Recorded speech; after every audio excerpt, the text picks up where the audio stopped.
warahmatullahi wabarakatuh. Perkenalkan, nama saya Jusri Agung dari kelas Akuntansi Manajemen 2. Di sini saya ingin memaparkan 25 soal diserta jawaban mengenai mata kuliah audit manajemen. Dan langsung saja kita mulai di nomor yang pertama, yaitu jelaskan pengertian audit manajemen. Audit manajemen adalah pengevaluasian terhadap efisiensi dan efektivitas operasi yang meliputi berbagai bidang yang luas dalam perusahaan. Yang kedua, jelaskan perbedaan audit manajemen dengan audit keuangan. Audit manajemen itu berbagai bidang di perusahaan yang mengatur seluruh operasi dalam perusahaan, entah dalam bidang prosedur, metode, penilaian, kelayakan, dan lain-lain. Sedangkan audit keuangan itu suatu kegiatan atau proses untuk mengevaluasi dalam bidang pendanaan operasional. Yang ketiga, jelaskan mengapa perlu dilakukan audit manajemen dalam perusahaan atau organisasi bisnis.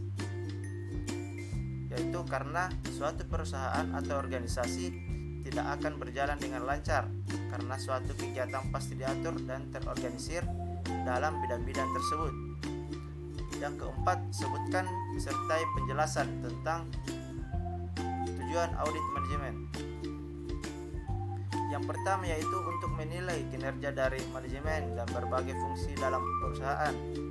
Yang kedua, menilai sumber daya manusia, mesin, dana, dan lainnya yang dimiliki perusahaan untuk digunakan secara efisien dan ekonomis. Yang ketiga, menilai efektivitas perusahaan untuk mencapai tujuan yang ditetapkan. Dan yang keempat, untuk memberikan rekomendasi memperbaiki kelemahan-kelemahan yang terdapat dalam struktur pengendalian. Yang kelima, jelaskan manfaat audit manajemen. Manfaat audit manajemen dapat mengevaluasi tujuan, kebijakan, sasaran, dan peraturan prosedur dari struktur organisasi. Yang keenam, jelaskan strategi pendekatan audit manajemen. Strateginya yaitu untuk mempermudah suatu perusahaan untuk mengetahui atau memantau suatu kegiatan yang ada di dalamnya. Yang ketujuh, jelaskan pengertian administrasi audit manajemen. Administrasi audit manajemen adalah pengorganisasian yang selalu dikaitkan dengan audit utama atau primary audit objektif. Yang kedelapan, apa manfaat administrasi audit manajemen? Yang pertama, setiap tahap kegiatan bisa dikomunikasikan kepada semua tim audit. Yang kedua, dapat memberikan tugas kepada auditor dan supervisor.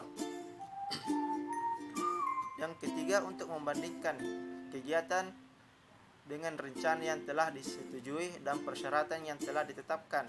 Yang keempat, memantau auditor untuk berpengalaman dan membiasakan dengan ruang lingkup, tujuan, serta langkah-langkah kegiatan audit. Yang kelima, membantu auditor untuk mengenali sifat pekerja yang dikerjakan. Yang ketujuh, mengurangi kegiatan pengawasan langsung oleh supervisor. Dan soal yang kesembilan yaitu jelaskan perencanaan pemeriksaan. Perencanaan pemeriksaan merupakan rencana dan langkah kerja yang harus dilakukan setiap audit yang didasarkan tujuan dan sasaran tentang aktivitas yang diaudit. Yang 10, jelaskan pelaksanaan dan pengendalian pemeriksaan. Pelaksanaan dan pengendalian pemeriksaan yaitu audit pendahuluan, review dan pengujian pengendalian manajemen, audit terperinci, pelaporan, dan tindak lanjut. 11. Jelaskan monitoring pemeriksaan. Monitoring pemeriksaan yaitu proses yang menentukan kualitas, kinerja, pengendalian intern sepanjang waktu. Yang ke-12, jelaskan mengapa monitoring pemeriksaan harus dilakukan. Karena monitoring pemeriksaan selalu dilakukan agar segala sesuatu yang telah diaudit atau hasil auditnya dapat dipelihara dengan baik untuk ditingkatkan, diperbaiki, dijaga segala aktivitas perusahaan dapat berjalan sesuai dengan tujuan yang telah ditetapkan. Yang ke-13, jelaskan apa yang dimaksud dengan hubungan manusia dalam audit manajemen. Suatu proses interaksi yang terjadi antara seseorang dengan orang lain untuk mendapatkan pemahaman, saling pengertian, kesadaran, kebutuhan sosial fisiologis. Nomor 14, jelaskan manfaat hubungan manusia yang harmonis dalam audit manajemen. Apabila ada kedua pihak mampu membangun hubungan yang baik, maka pintu kebahagiaan atau harmonis akan datang karena kedua pihak terus saling memahami satu sama yang lainnya untuk menentukan tujuan dan arah yang dituju. Nomor 15, menurut Anda, bagaimana hubungan manusia yang harmonis dalam audit manajemen itu? Menurut saya, hubungan yang harmonis dalam audit manajemen yang terpenting adalah saling mendukung dan mau bekerja sama dalam segi bidang apapun karena tujuan itu untuk kebersamaan. Nomor 16, auditor harus memiliki prinsip etika. Apa saja prinsip etika itu? Yaitu integritas, objektivitas, kompetensi, kerahasiaan, dan profesional. Nomor 17, jelaskan apa yang dimaksud dengan kinerja manajerial.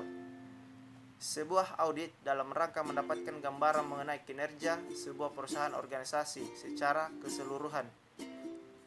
Nomor 18, jelaskan apa yang dimaksud dengan sistem pengendalian manajemen atau SPM, yaitu suatu sistem yang digunakan oleh manajer untuk merencanakan kegiatan organisasi dan mengendalikan pelaksanaan kegiatan tersebut.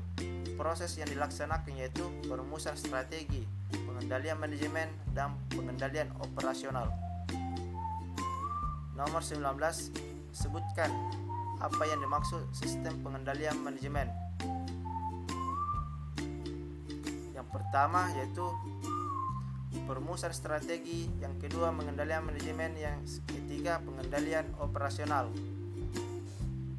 Nomor 20, jelaskan sasaran audit manajemen terhadap manajerial, yaitu kegiatan atau aktivitas program dan bidang-bidang lain dalam perusahaan atau organisasi yang diketahui atau diidentifikasikan masih memerlukan perbaikan atau peningkatan baik dari segi ekonomis, efisiensi, dan efektivitas.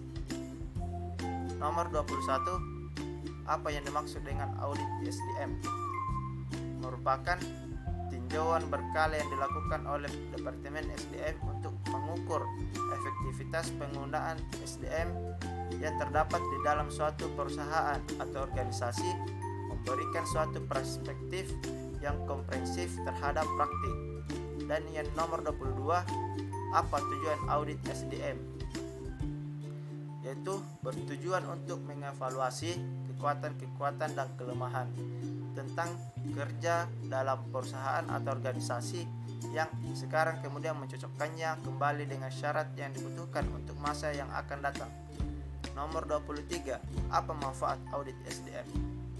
Yaitu manfaatnya meningkatkan citra profesional Departemen SDM, mendorong kebijakan dan praktik SDM, memperjelas tugas dan tanggung jawab Departemen SDM untuk lebih profesional dalam bekerja dan bertanggung jawab, menentukan masalah kritis, menataati hukuman dan peraturan, menurunkan biaya SDM melalui prosedur yang lebih efektif, meningkatkan kegiatan untuk merubah dalam Departemen SDM, memberikan evaluasi yang cermat terhadap sistem informasi SDM.